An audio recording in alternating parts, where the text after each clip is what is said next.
What's up, YouTube? How you doing today? I made a video the other day about magnet fishing, and a lot of people liked it. A lot of people had no idea that it was going on, and they thought it was really cool. So initially I had titled my video Magnet Fishing 101. Well, I shouldn't have done that because it wasn't a 101. It wasn't a basics. It wasn't anything like that. It was me magnet fishing. I had a blast. But obviously now I'm gonna do a magnet fishing basic 101 video. So I'm back out here at Lake Columbia, and we're gonna give it a shot. Might even pull something in the meantime. I don't know. I'm not expecting anything, but I have learned that anytime you go magnet fishing, you're gonna find something. Now, it might be nails, a hook, some weight somebody has lost, or a knife, random junk. Doesn't matter. You can find all kinds of things. Whatever may have gone in that lake or that river or whatever, you can pull it out. So I'm going to go over what I have, what I use, and all you need to get started magnet fishing for really cheap. Actually, the stuff I have would only cost like 15 bucks. So let me show you. All right, so we're at the back of the truck here. Nobody's at the lake. No, I take that back. There's a boat out there.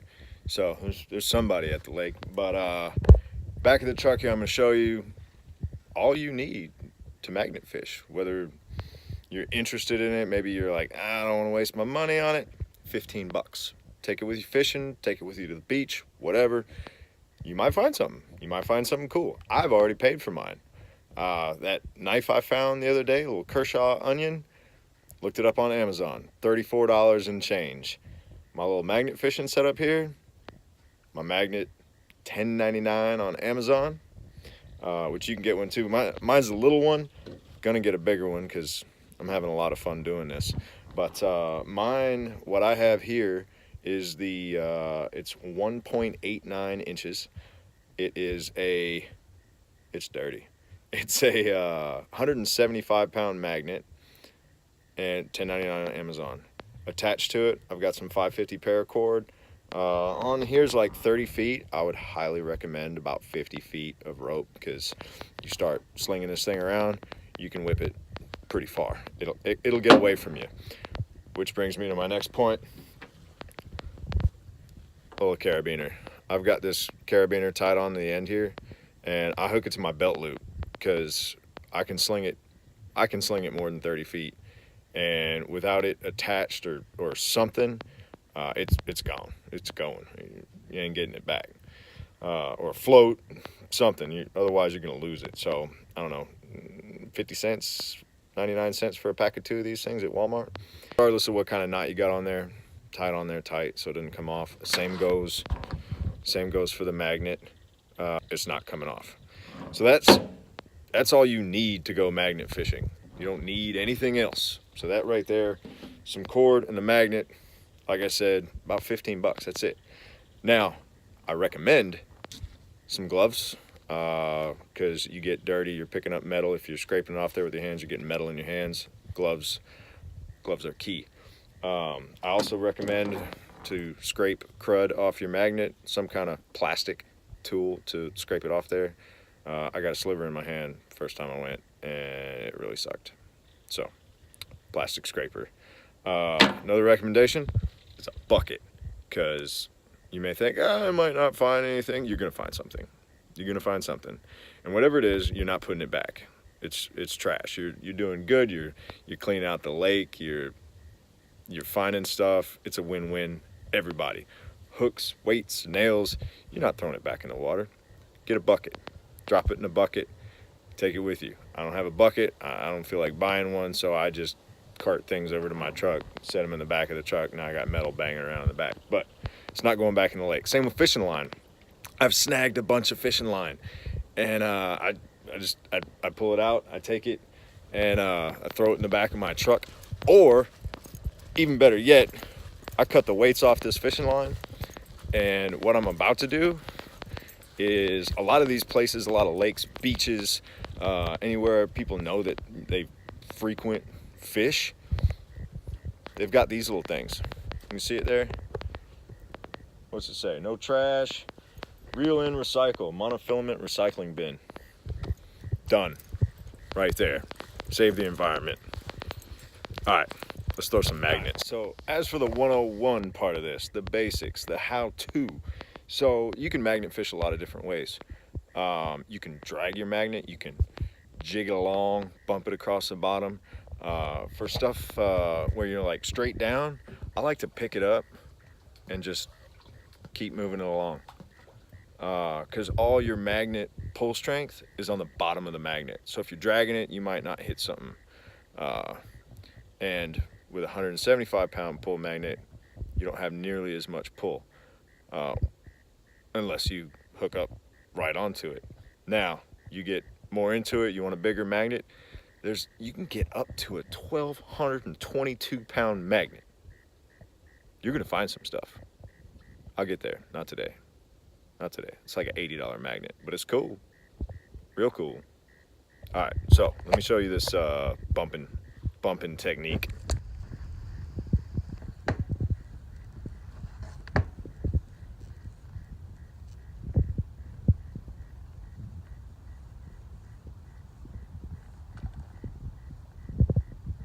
Oh, heard a fish jump.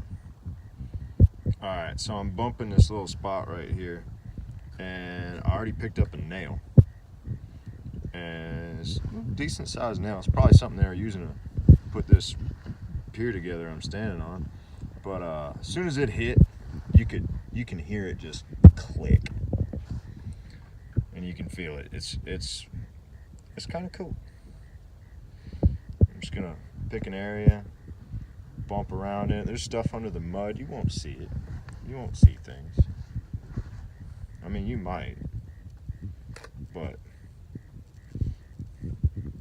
okay. So this is bumping it around. Not covering a lot of ground, but yeah, you get the idea. And the drag, you literally just drop it down there and start pulling. I'm on a pier, so I'm gonna drop and drag, but you can cast it out and pull it back in, do the same thing.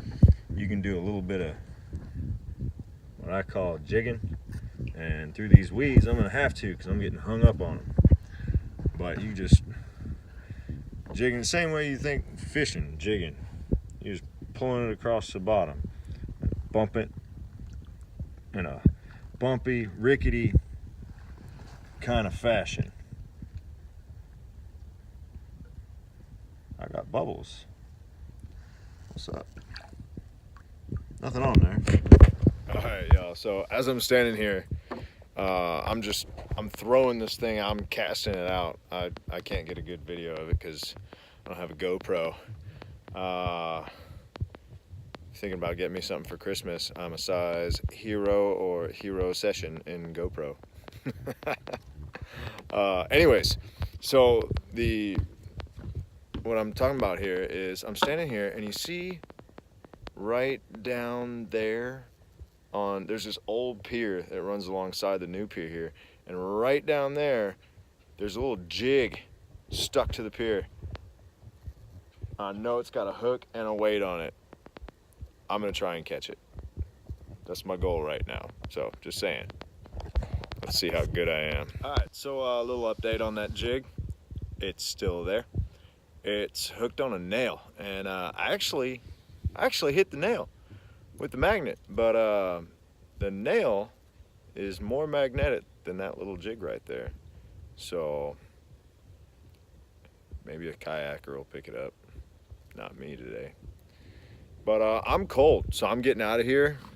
And catches, really not much. I hooked a couple nails and some hooks. So you know what? Free tackle.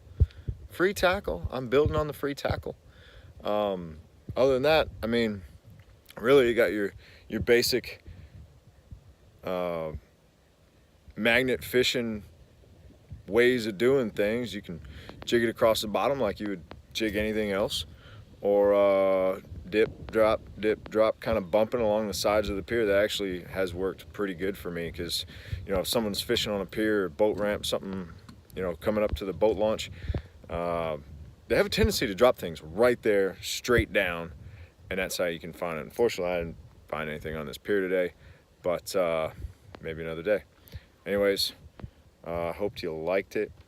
If you did, click the like button below and subscribe, and hit the little bell on there too. There's something about there's a little bell down there. Hit that, so when I do post a video, you can be the first to see it. All right, leave any comments. Thanks, guys. Appreciate you watching. Hope you liked it. Yeah, enjoy. Have a great day. Thanks. Bye.